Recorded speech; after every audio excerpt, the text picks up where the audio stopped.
Welcome to In the Gardens. I'm horticulturist Greg Lusk here at the Amarillo Botanical Gardens.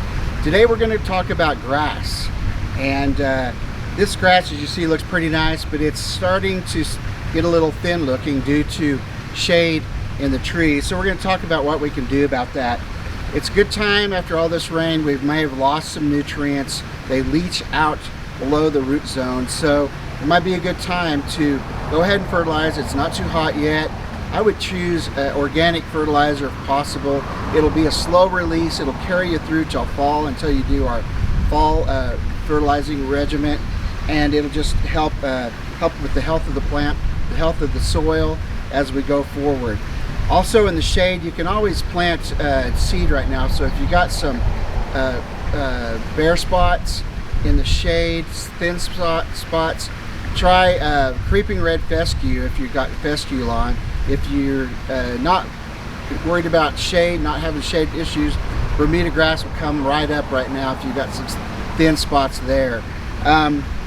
So thinning in the shade is not uncommon. There's just so much competition from the trees for light, and it causes the grass to thin out. So you cannot talk about sod without talking about trees, because they're usually intermingled in our yard. So you can see this, these young beautiful lacebark elms are very heavy with foliage, and they're causing a lot of shade.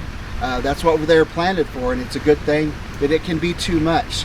Remember, you can always trim dead from a tree at any time of the year. You don't have to wait until the winter. Just be careful not to get into the live wood, and disinfect your tools between cuts. It's very important so you don't spread disease, because if a branch is indeed dead, it will be dead because of a disease most likely. So if you cut that branch and then go to another tree or another part of that tree, you're going to take that disease with you and inoculate that. So I use a 10% bleach in a spray bottle and spray it on my cutting tools between cuts, and it helps reduce the likelihood of disease. You can always spray it right on the cut, and it will help that as well, and that's always a good idea.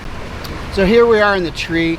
Always choose the right tool for the job, and for what we're going to do here, we're just going to use some pruners. Little disinfectant, give them a second to work. Now all of this foliage on the trunk and the stems of the tree, the main branches, just causes a lot of shade, and it does fill up the center of the tree. I like kind of an open-centered tree. I think it looks best. You can see the framework of the tree, and the tree feels like a ceiling rather than a wall. And so choose your tools and just nip it close. Okay, you want to nip it real close to the stem on these water shoots. There's a group of buds that are called basal buds, and it's a cluster. So if you just remove that and leave a little stub, they're just going to come out and branch out again real quick, and you won't get rid of them. If you remove that group of buds close, the tree will heal fine, and it'll remove those buds, and you won't have this, you won't continuously have to do this. And then you can always, I said, spray that cut, and that'll make sure that you don't have some disease entering. Another good way is simply just by, if you can, on some varieties of trees it works better by pulling. That usually takes off the basal buds. It's a little harder as well. Now at this time of year, I can take off anything up to like about a pencil size, and you want to take it off close and make your cuts look like you didn't make a cut. The tree continues, and it doesn't end in a blunt cut that looks unnatural for the tree. So this tree will get into it, we'll clean it out, it'll look better, the grass will receive a little more light, and everything will be a little better next week with this tree and this grass. So thank you for joining us for another episode of In the Gardens. Remember, music in the gardens goes all summer. It's every Thursday night. It starts at 7 o'clock and runs till 9. Gates open at 6. You can come in and get your spot. Bring a lawn chair or a blanket. Make it a date night or a family night. There'll be a food truck in the park, or you can bring your own picnic.